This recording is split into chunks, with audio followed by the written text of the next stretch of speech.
Namaskaram. In the last class, we understood some of the important properties of the electrostatic force. Now, the force between two charged particles Q1 and Q2 with a separation of r meter between them is given by F equal to 1 by 4 pi epsilon 0 Q1 Q2 divided by r square. Now, in this case, we assume that the medium between the two charged particles is vacuum. ഇത് ഈ electrostatic ഫോഴ്സിൻ്റെ Coulomb's law പ്രകാരമുള്ള electrostatic ഫോഴ്സിൻ്റെ magnitude കണ്ടുപിടിക്കാനുള്ള ഇക്വേഷനാണ്.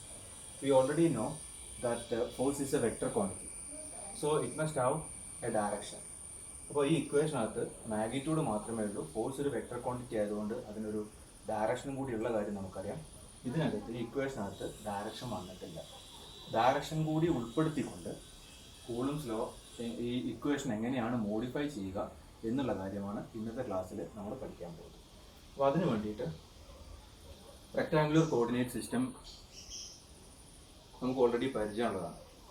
X axis, അതിന് perpendicular ആയിട്ട് Y axis, ഈ രണ്ട് പേർക്കും പെർപെൻഡിക്കുലർ ആയിട്ട് സെഡ് ആക്സിസ്. സെഡ് ആക്സിസ് ബോർഡിൻ്റെ സർഫസിന് പുറത്തേക്കായിട്ടാണ് ഉണ്ടാവുക. നമുക്ക് അങ്ങനെ 3 ഡയമെൻഷനായിട്ട് വരയ്ക്കാൻ പരിമിതി ഉള്ളതുകൊണ്ട് അത് ഇങ്ങനെ വരച്ചിരിക്കാം.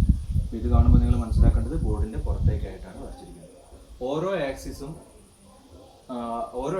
ഓരോ ഒറിജിൻ ഉണ്ട്. എന്ന് വെച്ചാൽ 0, അത് സ്റ്റാർട്ട് ചെയ്യുന്ന പോയിന്റിനെയാണ് ഒറിജിൻ എന്ന് വിളിക്കുന്നത്. 0 എന്ന് പറയുന്ന വാല്യൂ ഉള്ള പോയിന്റ്. ഇവിടെ നമ്മൾ വരച്ചിരിക്കുന്നത് 3 ആക്സിസുകളുടെയും, എക്സ് ആക്സിസിൻ്റെയും വൈ ആക്സിസിൻ്റെയും സെഡ് ആക്സിസിൻ്റെയും ഒറിജിൻ കോയിൻസൈഡ് ചെയ്യുന്ന രീതിയിലാണ്. ഇങ്ങനെയാണ് കൺവെൻഷനായിട്ട് വരയ്ക്കാറുള്ളത്. അപ്പോൾ ഇതിൽ എക്സ് ആക്സിസിൽ 8 സെൻറ്റിമീറ്റർ നീളത്തിൽ 1, 2, 3, 4, 5, 6, 7, 8 സെൻറ്റിമീറ്റർ നീളത്തിൽ, ഒറിജിനിൽ നിന്നും 8 സെൻറ്റിമീറ്റർ ദൂരത്തിൽ ഒരു പോയിന്റ് നമ്മൾ അടയാളപ്പെടുത്തിയിരുന്നു. ഇതാണ് ആ പോയിന്റിന് ഏരിയ. അപ്പോൾ ഒറിജിനിൽ നിന്ന് ഇവിടെ വരെയുള്ള ദൂരം 8 സെൻറ്റിമീറ്റർ ആണ്. ഇനി അതിനൊരു വെക്ടറാക്കി എങ്ങനെയാണ് റിപ്രസെൻറ്റ് ചെയ്യാൻ നമുക്കറിയാം. അതിൻ്റെ ഒരു ടെയിലുണ്ട്, ഒരു ടിപ്പുണ്ട്. ടിപ്പിൻ്റെ മുകളിൽ നമ്മൾ ഒരു ആരോ മാർക്ക് അടയാളപ്പെടുത്തുക. അപ്പോൾ ഇവിടെ ഈ പോയിന്റ് തൊട്ടിട്ട് ഇവിടെ വരെ 8 സെൻറ്റിമീറ്റർ നീളമുള്ള ഒരു വെക്ടറിനെയാണ് നമ്മൾ വരച്ചിരിക്കുന്നത്. സപ്പോസ് ദാറ്റ് ദിസ് വെക്ടർ, ഈ കാണിച്ചിരിക്കുന്ന വെക്ടർ എ എന്നാണ് റിപ്രസെൻറ്റ് ചെയ്തത് എന്ന് വിചാരിക്കും. അതിനെ വെക്ടർ എ എന്നാണ് നമ്മൾ റിപ്രസെൻറ്റ് ചെയ്യുന്നത്. ഇപ്പോൾ വെക്ടർ എക്ക് മാഗ്നിറ്റ്യൂഡ് ഉണ്ട്. This is a representation of magnitude of A. എയുടെ മാഗ്നിറ്റ്യൂഡിനെ ഇങ്ങനെയാണ് നമ്മൾ റിപ്രസെൻറ്റ് ചെയ്യുന്നത്. And from this diagram magnitude of A is equal to 8 centimetre. നമ്മൾ ഡിസ്റ്റൻസ് അല്ലെങ്കിൽ ഡിസ്പ്ലേസ്മെന്റ് ഒക്കെ എടുക്കുമ്പോഴാണ് സെന്റിമീറ്റർ എന്ന് പറയാറുള്ളത്. ജനറലി അത് ഏത് വെക്ടറും ആവാം. അപ്പോൾ അതുകൊണ്ട് നമ്മൾ അതിനെ യൂണിറ്റ് ഒന്നും ഇപ്പോൾ സ്പെസിഫൈ ചെയ്യുന്നില്ല. യൂണിറ്റിന് തൽക്കാലം നമ്മൾ ഡിസ്കഷൻ ഇമ്പോർട്ടൻസ് ഇല്ല. അതുകൊണ്ട് magnitude of A equal to 8 ആണ് അതിന്റെ magnitude. What is the direction of vector A? Direction of vector A is along the vector A is directed along the positive x axis.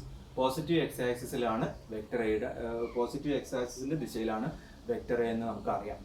അതെങ്ങനെയാണ് നമ്മൾ mathematically represent ചെയ്യുക?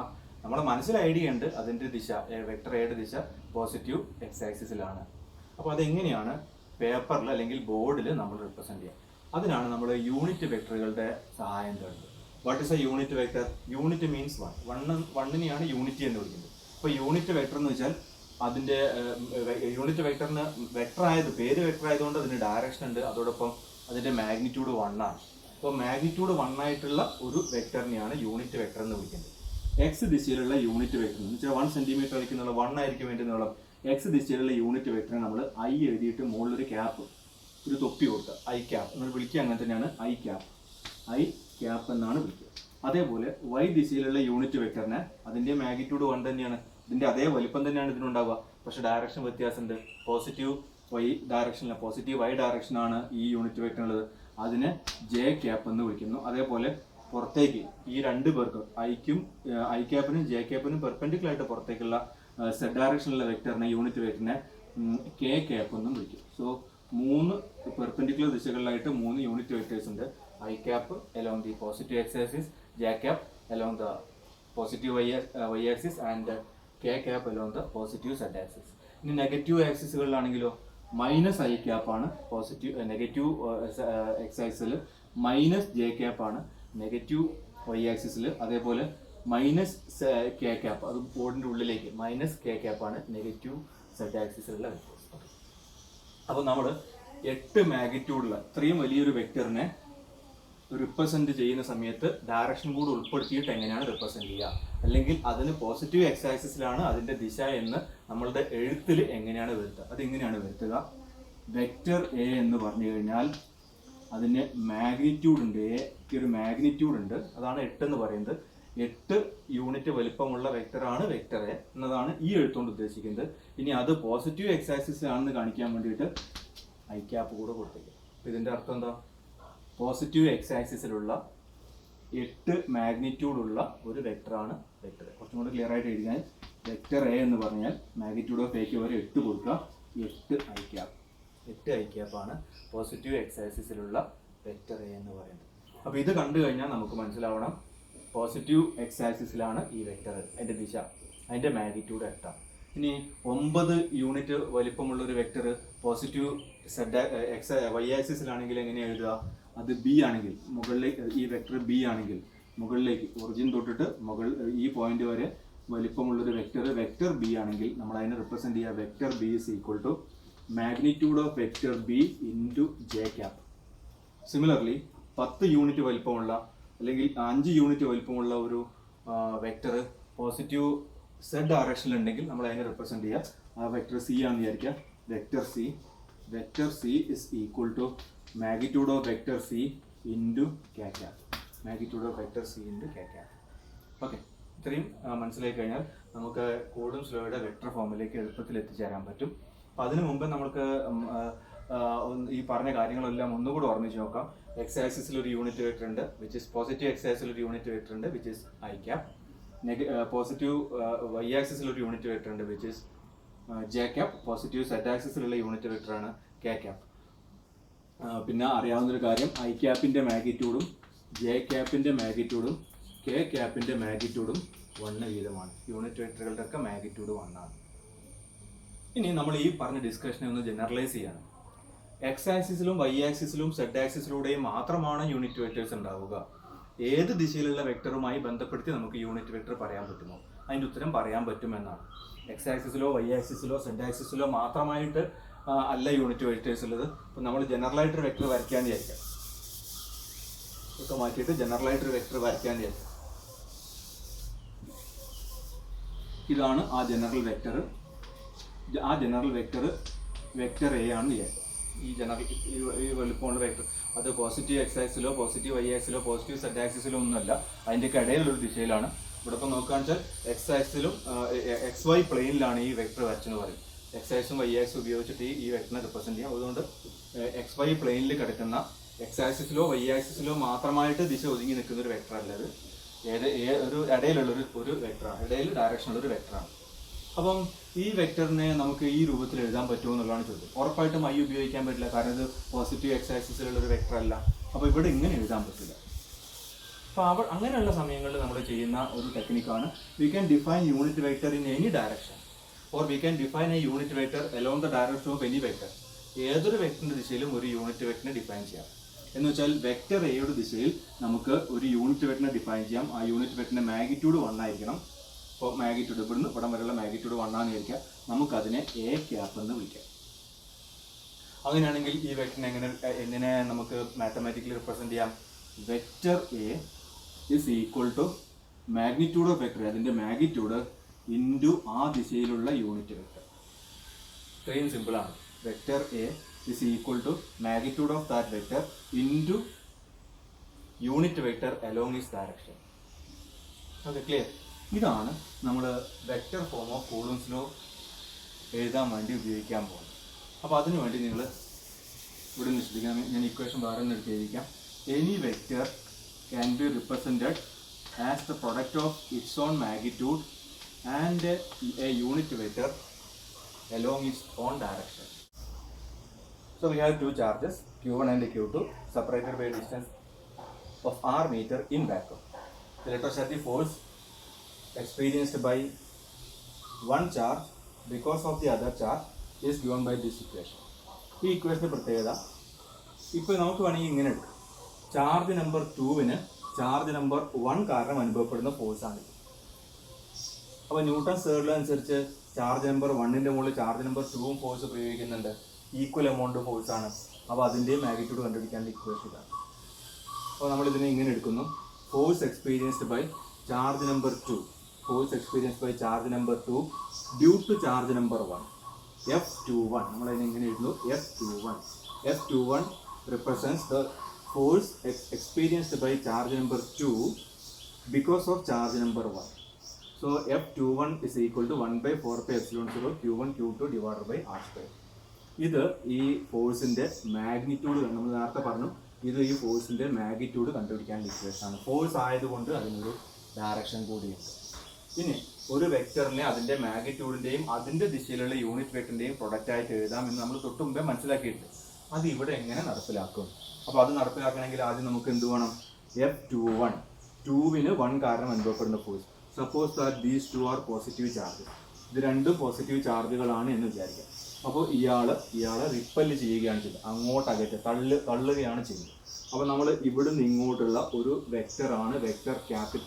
ഈ ആറിനൊരു വെക്ടറായിട്ട് എടുക്കാം. ആ ക്യൂണിൽ നിന്നും Q2വിലേക്ക് ദിശയിലൊരു വെക്ടറാണ് R എന്ന് വിചാരിക്കുന്നത്. ഇനി ആ ദിശയിലുള്ള ഒരു യൂണിറ്റ് വെക്ടർ എടുക്കുക. ആ ദിശയിലുള്ള ഒരു യൂണിറ്റ് വെക്ടറാണ് ആർ ക്യാപ്. നമ്മൾ അങ്ങനെയാണ് റിപ്രസെന്റ് ചെയ്യുക. ഇനി ഈ ഫോഴ്സിന്റെ ദിശ എങ്ങോട്ടാണ് വരിക എന്ന് ആലോചിച്ച് നോക്കൂ. രണ്ടും പോസിറ്റീവ് ചാർജാണ്, അതുകൊണ്ട് ഇയാൾ ഇതിനെ റിപ്പല് ചെയ്യുന്നു, അങ്ങോട്ട് അകറ്റുന്നു. എന്നുവെച്ചാൽ ഈ ഫോഴ്സ്, ഈ F21 എന്ന് പറയുന്ന ഫോഴ്സിന്റെ ദിശ, F21 എന്ന് പറയുന്ന ഫോഴ്സ് ചാർജ് നമ്പർ 1ൽ നിന്നും 2വിലേക്കാണ്. ആ ദിശയിലാണ് ആക്ട് ചെയ്യുന്നത്. ആ ദിശയിൽ കിടക്കുന്ന ഒരു യൂണിറ്റ് വെക്ടറാണ് ആർ ക്യാപ്. നമ്മൾ ഓൾറെഡി അങ്ങനെയാണ് അതിനെ ഡിഫൈൻ ചെയ്തിരിക്കുന്നത്. അതുകൊണ്ട് വെക്ടർ F21നെ വെക്ടർ ഫോമിൽ എങ്ങനെയാണ് എഴുതുക? Vector F21 equal to magnitude of vector F21 into vector F21ൻ്റെ ദിശയിലുള്ള ഒരു യൂണിറ്റ് വെക്ടർ. ആ യൂണിറ്റ് വെക്ടർ ആർ ക്യാപ്പാണ്. So into R cap which is equal to, ഇനി മാഗ്നിറ്റ്യൂഡ് ഓഫ് വെക്ടർ F21 വരെയിട്ട് കൊടുക്കുക, 1 by 4 pi epsilon 0 Q1 into Q2 divided by R squared into R cap. Okay. Similarly, the force experienced by the first charge because of the second charge. ഇത് ഈ എഴുതിയിരിക്കുന്നത് second ചാർജിന് first charge കാരണം അനുഭവപ്പെടുന്ന ഫോഴ്സിൻ്റെ vector ഫോമാണ്. ഇതേപോലെ first ചാർജിന് second charge കാരണവും force അനുഭവപ്പെടുന്നുണ്ട്. ആ ഫോഴ്സിൻ്റെ മാഗ്നിറ്റ്യൂഡാണ് vector F12, force experienced by the first charge because of the second charge is equal to, magnitude മാത്രമാണ് എഴുതുന്നത്, magnitude of F12 is equal to 1 by 4 pi epsilon 0 Q1 into Q2 divided by R square. രണ്ടിൻ്റെ ഇടയിലുള്ള distance R തന്നെയാണ്, so R square. Already നമ്മൾ Q1ൽ നിന്നും Q2വിലേക്ക് unit vector define ചെയ്ത് വെച്ചിട്ടുണ്ട്. ഈ രണ്ടാമത് എഴുതിയ ഫോഴ്സിൻ്റെ ദിശ എങ്ങോട്ടായിരിക്കും നോക്കുക. രണ്ടും പോസിറ്റീവ് ചാർജുകളാണ്. രണ്ടും പോസിറ്റീവ് ചാർജുകൾ ആയതുകൊണ്ട് ഇയാൾ ഇതിനെ റിപ്പൽ ചെയ്യാണ് ചെയ്യുന്നത്. എന്ന് വെച്ചാൽ രണ്ടാമത്തെ ഫോഴ്സ് F12 എന്ന് പറയുന്ന ഫോഴ്സ്, F21 Q1ൽ നിന്നും Q2വിലേക്കായിരുന്നു. F12 എന്ന് പറയുന്ന ഫോഴ്സ് ഇയാൾ ഇതിനെ ഇങ്ങോട്ട് റിപ്പൽ ചെയ്യുക, ഇടതുവശത്തേക്ക് റിപ്പൽ ചെയ്യുന്നത്.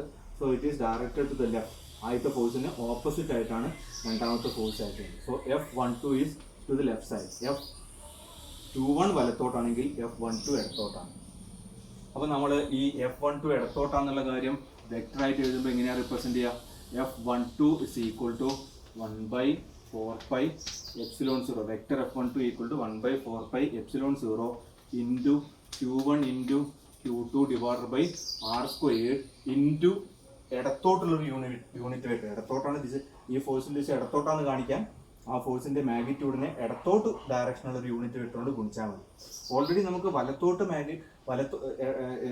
വലത്തോട്ട് ദിശയിലൊരു യൂണിറ്റ് വെക്ടർ അറിയാം, R cap.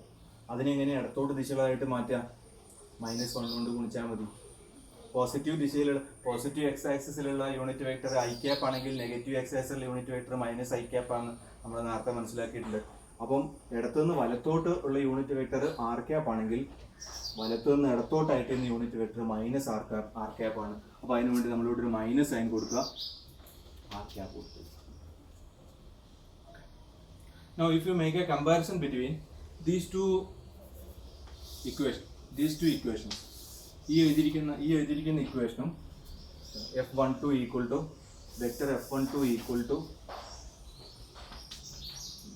Vector F21 equal to 1 by 4 pi epsilon 0 Q1 Q2 into R cap എന്നുള്ള ഇക്വേഷനും vector F12 equal to -1/4πε0 Q1 Q2 by R squared into R cap എന്നുള്ള ഇക്വേഷൻ കൂടെ ഒരു കമ്പാരിസൺ നടത്തി കഴിഞ്ഞാൽ നിങ്ങൾക്ക് ഒരു കാര്യം മനസ്സിലാവും. രണ്ടുപേരുടെയും മാഗ്നിറ്റ്യൂഡ്, ഈ ആർ ക്യാപ് ഒഴിവാക്കിയിട്ടുള്ള ഭാഗമാണ്, അതേമാതിരി സൈൻ ഒഴിവാക്കിയിട്ടുള്ള ഭാഗമാണ് മാഗ്നിറ്റ്യൂഡ്. രണ്ടുപേരുടെയും magnitude 1/4πε0 Q1 Q2 by R squared ആണ്. ഇനി സൈൻ നോക്കുക. സൈൻ നോക്കിക്കഴിഞ്ഞാൽ ഒന്ന് പോസിറ്റീവ് ആണെങ്കിൽ മറ്റേത് നെഗറ്റീവ് ആണ്. എന്ന് വെച്ചാൽ if you make a comparison between these two forces you can see that F21 force experienced by the second charge because of the first one is equal to minus of F12. രണ്ടാമത്തെ ആൾക്ക് ആദ്യത്തെ ആൾ കാരണം അനുഭവപ്പെടുന്ന force ആദ്യത്തെ ആൾക്ക് രണ്ടാമത്തെ ആൾ കാരണം അനുഭവപ്പെടുന്ന ഫോഴ്സിന് ഈക്വൽ ആണ്, പക്ഷേ ഓപ്പോസിറ്റ് ആണ്. അത് ന്യൂട്ടൺസ് തേർഡിലുമാണ്. അപ്പോൾ ഇതാണ്, ഇങ്ങനെ എഴുതുന്നതിനെയാണ് ഈ രൂപത്തിലും എഴുതുന്ന ആ ഫോമിനെയാണ് vector form of Coulomb's law എന്ന് വിളിക്കുന്നത്.